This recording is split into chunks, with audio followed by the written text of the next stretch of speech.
The Powrsuit community is telling us what they want to know. And one of the strong themes in the last week or two has been this feeling of this unbearable weight of other people's problems and the expectation of solving them.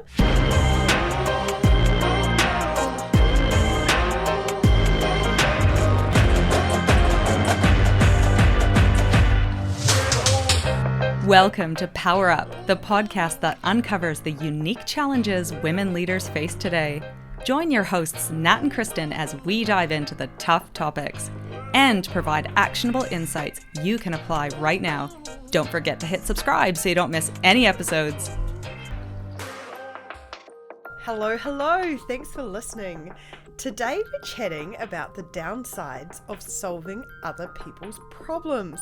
And we all do it from, I think you've got some good examples about kids' shoelaces, through to friends' romances, through to just everyday little bits and pieces at work. We all get all these problems thrown at us. It feels sometimes left, right and centre we're slammed with other people's problems. So we're really curious today about why, how we can change our mindset on it, if there's anything to change and what we might do instead. In today's episode, we are looking kind of at the perfect storm. We've spoken in the past about mental load, doing other people's work. Do we really need to solve everyone's problems? And we kind of like to. And it's probably human nature. So we're going to chat a little bit about that. So we've got three things we're going to cover. Why do we solve other people's problems? Why is it not always a good idea to solve other people's problems? And is there a better way of approaching it? Yeah. Just ask Mum. I ask Mum to solve all my problems. Same. Don't you? Do you? Actually, do you know what? I sometimes ask Mum, but I often ask Dad as well. And it's funny because, I know, I think it's happened more as I've gotten older. Yeah. The biggest example I have is that time that I thought I was going insane because I'd parked my car outside, but I was going through this extremely stressful time. I came back to find it and my car was gone. I hadn't driven it for a couple of weeks. And I honestly thought I was going insane. And I was just like, I have lost my car. Who loses their car? First call, Dad. Yeah. I was just bawling on the street and Dad was perfect. And he probably would be a great example of problem solving. He didn't even care about the problem. He just spent a lot of time trying to calm me down and just telling me it was okay to lose my car and that people lose their cars all the time. Did you which find is probably a lie. Did you find it? Yeah, it had been towed by the council. So it had been towed. I was so like... I wasn't insane. But I just thought, Okay. if we're talking about problem solving, that was a perfect example of he knew what I needed in the moment, which wasn't to find my car. Yeah. It was to not feel like I was going insane because my car was gone. But you know how you ask some people because you're going to get an opinion, and if you listen to that opinion or not, that solution, you kind of know in advance the type of person you're approaching. And if it's my mum, I want her opinion. Yeah. And I would say 80% of the time I take her advice, or I talk her into why I'm not going to take it, and we come up with a better solution. But yeah, it's just interesting that I do go to my mom. I feel like she knows me so well, and she's quite pragmatic and takes a smart approach. So I don't know. Anyway, I do think we go to our mums for advice. I would go to my mums for advice. My mum. I only have one mum. But then also I have some friends who are probably the same. Like you probably break down your friends by who do I go to for advice? Who do I go to for listening? Who do I go to if it's like right now I need to go out for a drink and just vent? Yeah, like there's just have those... someone listen. So why do we solve other people's problems, Kristen? Well, I think, Nat, if I look back at the last 6 to 8 years of our career, we have kind of put ourselves into leadership roles. And so people do look to us for answers. That's a very natural thing when you're in a leadership role. People expect that you've got answers. They expect you've been through a number of things. You've navigated all sorts of challenges. But I think me personally, I suppose I like it. I feel needed. I like that people want to hear my opinion of them. I'm willing to give people the time because of that. So probably an ego thing. It's really interesting because I think this week, the reason we're talking about this week, which has actually started to happen a bit, is the Powrsuit community is telling us what they want to know. And one of the strong themes in the last week or two has been this feeling of this unbearable weight of other people's problems and the expectation of solving them. So I'm the same. I've been digging into why I try and solve other people's problems. And for me, one of the most common ones is relationships. I am surrounded by a lot of single ladies. We've all seen each other go through different ups and downs. We've seen each other make great choices and poor choices and all sorts of things. And I was trying to think for the last week, why do we when your friend's going through something like that, you want to just tell them the answer. You just want to say, dump that guy, he's an idiot, or whatever the answer is. And really what it's boiled down to, and I started Googling it as well for the newsletter, is, it's something about, it's so uncomfortable being with problems. Like, problems are uncomfortable. We are empathetic people. It feels yucky to see someone in pain. Yeah. So that's a very delightful, empathetic side of us.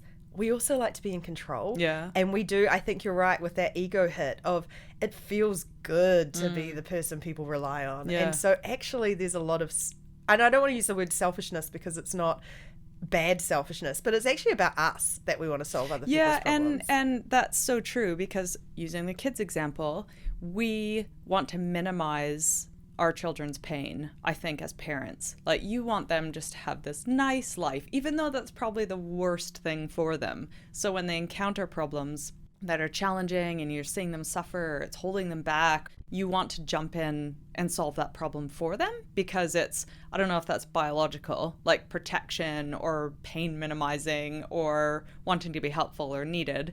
Who knows? But yeah, it's really easy to do. I think, and as a non-parent, I still find it. If I see one of my nieces or nephews fall over, I just want to pounce on them and fix it for them. Yeah. It's like, maybe it is biological. But then there's also, I think that word pain is really important, that we hate to see other people in pain, and so we default to the fastest way to fix it.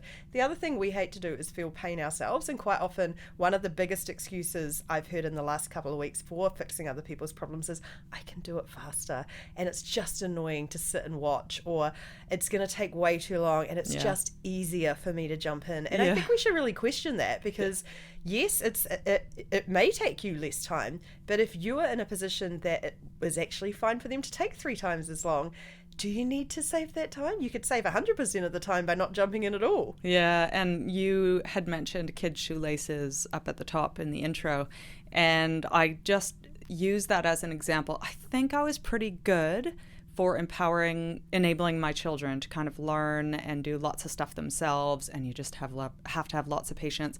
But if you're at the door and they're struggling, and you've got to get them to kindergarten, or you've got to get them to school, and you are going to be late because you then have to get to work, and they're struggling with their zipper, and most kids want to do it themselves, or struggling with their shoelaces, that's the perfect analogy to why we jump in, because we've got stuff to do. We're juggling a lot of stuff, but it's also the perfect analogy for the development that interrupts, that they are literally learning tactile, like how to do things and how to problem solve, and you're interrupting that because, well, yeah, you want to get going. And if we use those as extreme examples, another one would be around the house, when you're in a relationship with someone who's like, oh, you just do this better for me than me.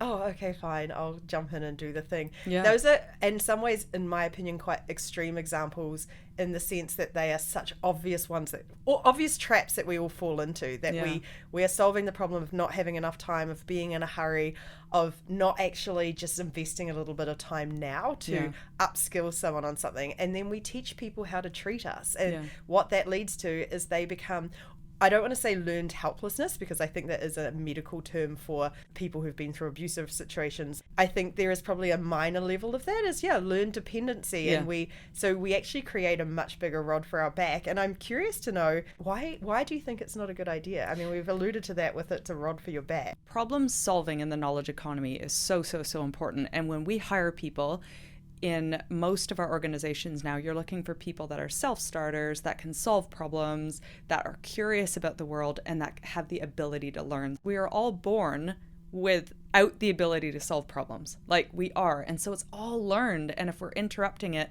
over and over and over again, they're not developing those needs. So the two things I learned, that letting go and letting people solve them themselves increases resilience and ingenuity. Because you've all been in that situation where you've, traveling overseas and got yourself lost, and you have to be really creative if you don't speak the language, and you have to figure out where I'm going and where I am. And so that is kind of that ingenuity and that creativity and development. Again, it's a muscle to be used, but then also that resilience, because it's hard to go through some of that stuff, and it's scary, and you go through this gamut of emotions, but it is the only thing that makes you more comfortable. Like, I got through that, and I am more resilient than I thought, and I can probably do it again. Yeah, I agree. I think that sort of life experience thing, that is actually a gift you can give people. But why is it not always a good idea? You're saying it is because you build resilience. You learn how to back yourself. You learn how to identify and take ownership over things. I think the other reason that I've seen a lot recently, or been thinking about a lot recently, is we all want different things and we're motivated by different things. So I keep harking back to the relationship example, but what I feel like I might want in a relationship is quite different to what one of my friends might want. So if I'm putting my lens over their situation and giving them all sorts of advice to, in quotation marks, solve their problem, I'm actually not helping them at all. I'm actually just another voice that's probably feeding into their insecurities or worries without, and almost being the opposite of helpful. And I think I mean we've all been there where someone gives you unsolicited advice and it's so annoying and you're just like, I want to hear it, or actually you've asked for it but they give it to you in a way that is just doesn't feel like they've listened or care about what you want in it. They just want to do it their way. I struggle with this one because I've been called tell it like it is, Kristen. Like, I can be really frank with my opinion. When we were doing the self-limiting beliefs, I just realized that everything is in our lens, and I was putting my lens of my life on other. That was a huge realization to me, that when people come to me for advice, I'm giving them advice only through my learned experiences. And we've learned through Powrsuit, people get mentors and people get coaches and sponsors, but people seek advice through their careers. And the biggest difference between the mentor is the mentor's only giving you advice through their perspective, how they got there. And so in a way that's powerful, but a coach, I don't know, I've just been pondering this as we've been speaking to coaches, and they're even like 10x more powerful because, and probably play different roles to be fair, but they look to you. They know you have the answers, and that's like lifelong sustainability. So I've really questioned my role as an ally and as a mentor, because it is, and I probably have to just caveat it and say, in my experience, or this is what I've seen, or this is how I've got there. That's really interesting, because I think coming from a research background, and we've been doing a few interviews recently, and it's amazing how often people thank you at the end of an interview because you've just been asking them questions for about an hour. And what I've learned is one of the most, and this is what we've learned from coaches as well, is one of the most powerful tools is coming to your own realizations. And anyone can tell you a million times they're a piece of advice, but if you can get to that same conclusion on your own or a different one, it sticks. And so I think that I agree with you. The role of coaches is so powerful, but also, just realizing sometimes when we feel the weight of solving other people's problems, that we actually may not be solving them at all. They may not even be asking us to solve them. They may just want to chat it through, and reframing problem solving as what is my role in it? Well, firstly, it's to listen, is to really listen and understand what the actual problem is they're trying to solve, rather than jumping in with whatever someone tells you straight away. But also, the first role in problem solving is to just get really curious about, tell me more. Why do you experience that? Why do you think it makes you feel like that? What have you tried to do about it? Have they, all of those sorts of questions, the 5 whys, and just actually thinking of it more as a brainstorming on the problem feels like most of the time, and we've been doing this a lot through Powrsuit with one-on-ones with different people, they get to their own solution very, very quickly with just a few questions. Do you think that people are less resilient nowadays? Because I know parenting styles have changed quite a bit. And do you think that this next generation is less resilient than we were, than the previous generation was? Probably, because way back in cave people times, you had to go, but it's true, like we can be less resilient because the world has gotten easier. And how great is it that the world has gotten easier? But I do also think that each generation just does think the next generation has life easier, is less resilient. But I wonder, with resilience, it does feel like it's a double-edged sword, in that we probably romanticize our upbringings because we survived them and we thrived and we did really well.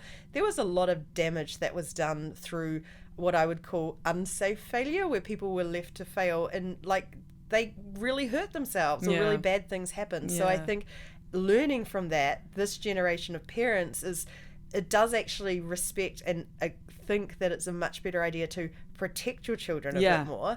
What I wonder if you're alluding to, and what I probably agree with, is then you release these delightful, beautiful butterflies into the workforce, and people like in our generation don't relate, because we're looking at work from you problem solve, you nut it out all night, you put your hand up, and you see this totally different generation who fundamentally think differently than us. And we've actually noticed that in the last 2 weeks as well, this culture clash of these slightly older women who still look very young, dealing with 20-year-old women or 25-year-old women, and just going, I don't get you. I want to support you. I want to help you, but you just behave so differently to me. And our advice and our problem solving is to try and make them act more like us, I think. Yeah, because we don't understand, and we just wish they would toughen up and do the job, I think. And so a few thoughts I have is that I know parenting styles have changed. First of all, we are probably much more nurturing and sensitive with our children. I read this hilarious article yesterday in New York Times that said, welcome to the earnest parenting generation. And it's all about, I understand you feel frustrated. And so it's empathizing with their feelings and letting them talk it through. And it takes a lot of time and effort, which was kind of this funny observant of this parental style, which was great.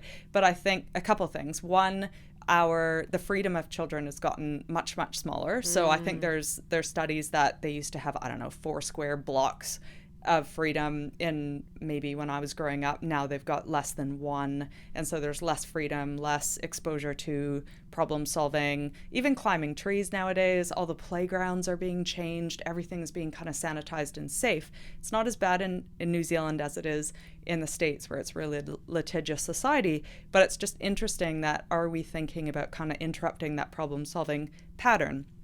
But on the upside, we have kids that are much more able to express their feelings and are much more transparent and bringing themselves to work, their whole selves to work, and feeling safe to do that. So it's interesting. Yeah, I think it is interesting. And I think that problem solving thing, because, and it's another can of worms. Every time we open one, we're like, whoa, there we go again. But it is problem solving.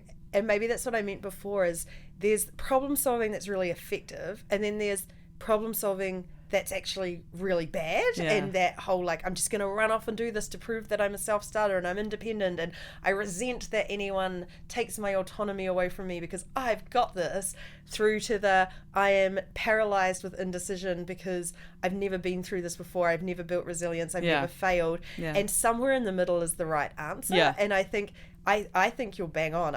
For me, failure has been the biggest form of ways to learn how to problem solve. And I think I've had some pretty spectacular fails in my life.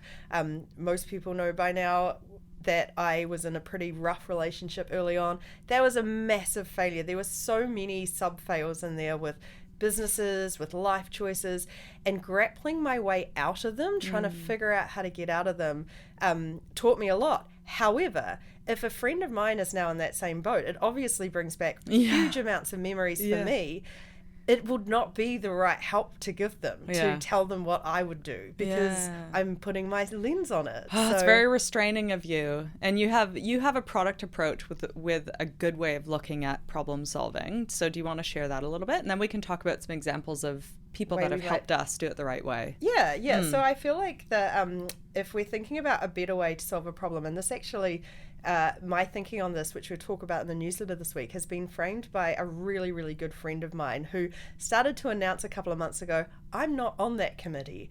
And I just loved it. And I asked her about it. And she was someone who felt that she would easily get under the weight of everyone's problems. And she was a real go-to person. And there was a little bit potentially of an identity in that she was a really resilient, helpful person. And then she suddenly realized, almost reframed problems as a project. Each problem is a project, and each project has a committee to problem solve it. And sometimes it could just be a one-person committee, sometimes it's a few people. And she actively got to choose which committees she wanted to join. And when she started thinking about the world like that, when someone would come to her with a problem or vent or moan, rather than diving straight in and solving it, she started to go, do I want to be on that committee, or is that not my committee? And so she, by phrasing it like that, she could make better choices. And I've started to use the same tactic. And it's really interesting just to see each problem as a project and go, do I want to commit to this project or do I not? So from a product mindset, I feel like that fits quite nicely. The other approach that I think I've learned, because I just think everything crosses over everything and you can apply the same mindsets to different things. When we are looking at building products, we always start with the problem. And one of the biggest things you'll start to notice if you take this on board is that most people tend to phrase a solution as a problem. So by the time people come to you with their problem, in quotation marks, it's normally a solution. It'll normally be something like, oh, could you help me figure out some tactics I could use because I'm not coming across like this? Or, hey, I'm not really a good communicator. Can you help me with this? Or and you'll think it's a problem, but the first thing you do if you're in product development is go, why do you want that? What led you to need to think that this was the case? And get really curious about the problem. And I'm going to say 9 times out of 10, but actually I'm going to call it and say 10 times out of 10. The problem they come to you with is not the problem. Yeah. And there's always something deeper or something they've been told something. There's a scenario, there's a confidence thing, whatever it is. So just get really, really curious about the problem. And I think going back to that committee analogy, if you choose to be on the committee, there's always multiple roles on the committee. Yeah. And again, we're writing about it in the newsletter, but one of the roles is cheerleader. Are you the person that they come to and all you need to do is just be like, you've got this, I back you, you've got everything you need. If you have anything specific that you want help with, let me know, but you got this. And that's all your role is. Or are you the researcher? Are you the one who's digging in and finding out what the actual problem is?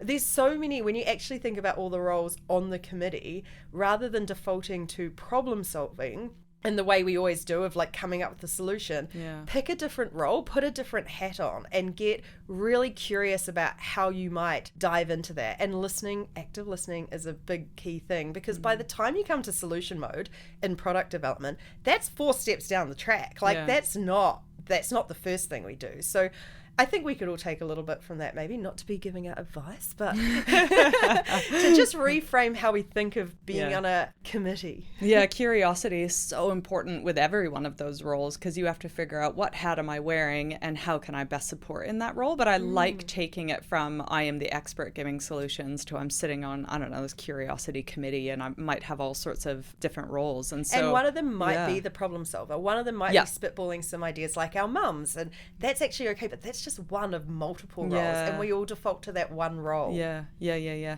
And we were in a workshop last week where they felt as though people were coming to them to solve all the problems because they, women who get shit done are really fast at solving problems. And we wrote a little bit about that in how to not take on other people's work. And the 5th one was stop jumping in to help. It's just saying, you've got the solution in you. Why don't you go away and have a think? And if you're coming to me with small problems, maybe also suggest a solution and then I can give feedback on that or something like that. Sometimes it's a bit of retraining. But it's just getting really specific, isn't it? Of like, tell me what your solution is and we can workshop that. Yeah. But don't just come to me with a problem. Like we can set the expectation. It's always expectation setting. Yeah. Absolutely. So examples of people doing it right. I'll walk through a scenario that worked for me. And this was a leader that is clearly skilled in doing this, which was a challenging problem at the time, which was quitting my job. So the first thing he did, this guy who I consider, I don't know, is it mentor, sponsor in my life? Who knows? But he listened without interrupting. We were walking along the waterfront and he just listened and he didn't interrupt and he let me get it all out. He might have asked me the odd clarifying question because he needed to understand the context and how he could be helpful and really understand like active listening. He also acknowledged my feelings, like he was really empathetic, like that must be really hard and no one can take away this incredible thing you've done. And so he made me feel great and he heard my problem. So that was the first step. And then he helped me to articulate the core issue, like what was the thing? What was the actual problem when we got really curious with that? So to your point of why, and getting curious, we got to the root of what the core issue was. And it was simply... I wasn't happy there anymore. So that was the core issue. And then interestingly, before brainstorming possible solutions, of which there were a few, he actually asked about stakeholders, which I found really interesting. He said, who are the stakeholders in this problem? And I was like, wow, that's a really weird question to ask. No, that's so but all of a good. sudden I had to go, oh, okay, well, me quitting my job means my family are stakeholders. So he asked me how they would feel about it. Possibly my other family, like my dad, because that's like, you want to have your dad be proud of you. And what would that feel like? Well, we're not quite 50 yet, so we still rely on our parents to give us permission Isn't to it crazy? do things. Anyway, that was incredible. The stakeholders is amazing because it's often one person. You're not alone in this world. You have all sorts of people around you that rely on you, that could be financially dependent on you. So he asked me about that, which was great. And then we went into brainstorming possible solutions. We identified 2 or 3 different paths I could take. We looked at the pros and cons of each. And by the end of the conversation, I made the decision, and I knew it, and then I called you. But yeah, it was really great. Yeah, I love that, Yeah. because I think that walks through that kind of the committee thing of he walked through all the different hats. He started with the listening ear and the cheerleader and then he walked you through the coach role of who's involved, and then the problem researcher role, and then all the way through to solutioning. I love it. That was great. I think I don't know why I'm fixated on relationships, but I think it's because I had a real light bulb moment with my last relationship where I got myself in quite a pickle. It was just a bit of it wasn't a good match, was it? Kristen had to deal with a year of me whining about it. Of you being in a pickle. Of me being in a pickle. And I couldn't get out of it. And it wasn't like I was trapped. I was mentally trapped. And I thought the problem was with the person I was in a relationship with. I was like, oh, he needs to fix this. Oh, he needs to do this. And it was only right at the end. There were 2 really clear people who gave me really clear questions that really changed my mindset. First one was, surprisingly, my leadership coach, who I mangled into all sorts of therapist roles and everything else. But she said, when was the first time you set a boundary and he broke it? And I was like, that would have been about a weekend.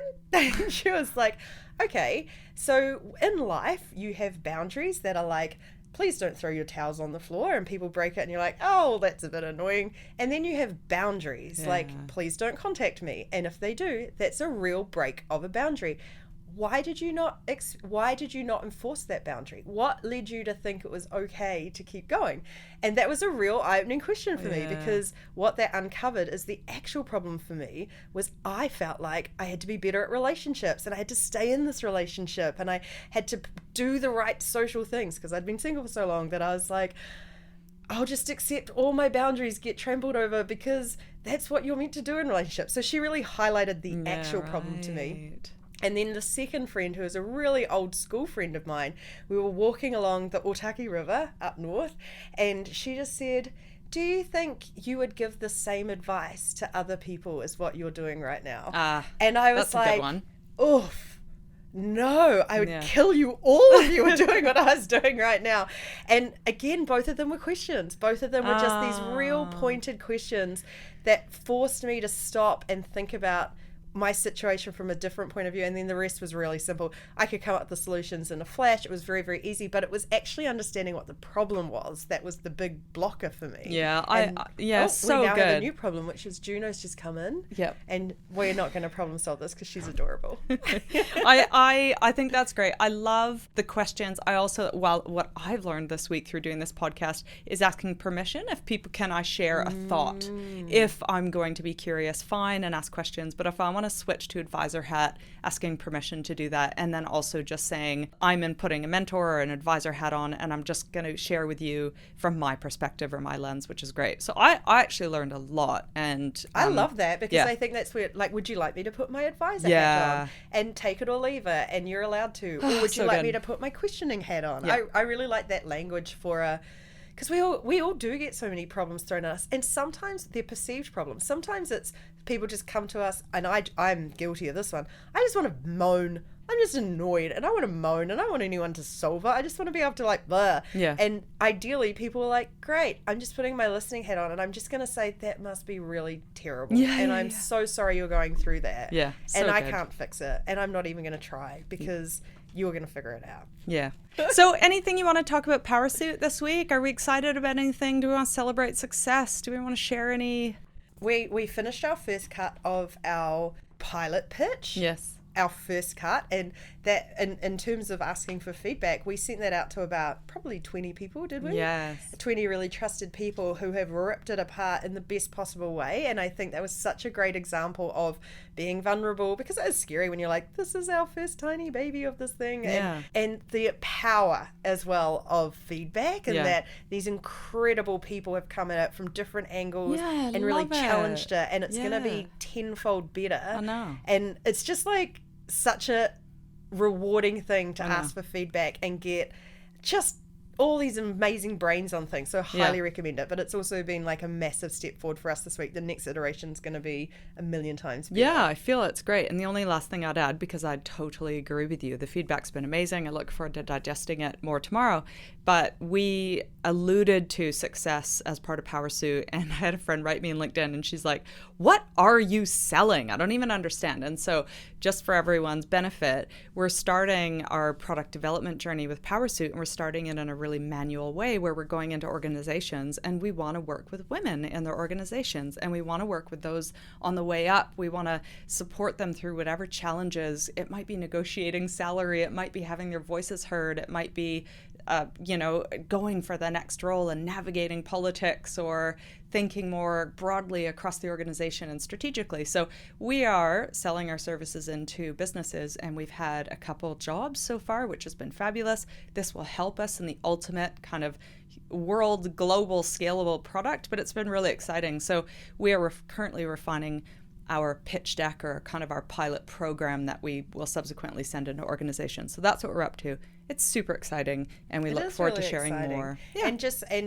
to add to that, when we're talking about going in and supporting women, one of the principles that Powrsuit is based on is women don't need fixing. We don't need fixing. We need a playbook. And most of the world is set up not necessarily thinking about the way we have to navigate it. An example being, you're a 30-year-old woman managing a 50-year-old man. You have to play that game quite differently than if the roles were reversed. Yeah. So what we aim to do with Powrsuit is really transform how women are supported, and make sure that we're getting what we need, the tools we need to be able to navigate those situations. It's not about fixing us. It's not about solving our problems. It's about actually wrapping women in the questioning, the challenging, and trying to figure out how we can build our own playbooks to succeed however we want, which is, I think, a really different take. Well, we hope it's a really different take, and one that might actually get to the core of what we need to be able to really attack this leadership gap and the gender pay gap and all of these different gaps that we want to demolish. Yeah. Hear, hear. So in the meantime, please visit powrsuit.com. We love to, we're giving lots of helpful articles every week. Sign up for our newsletter. Thanks for tuning in. Give us 5 stars and find us on socials. And follow us. Yeah, follow us. And we'll catch you next time. Bye. Bye.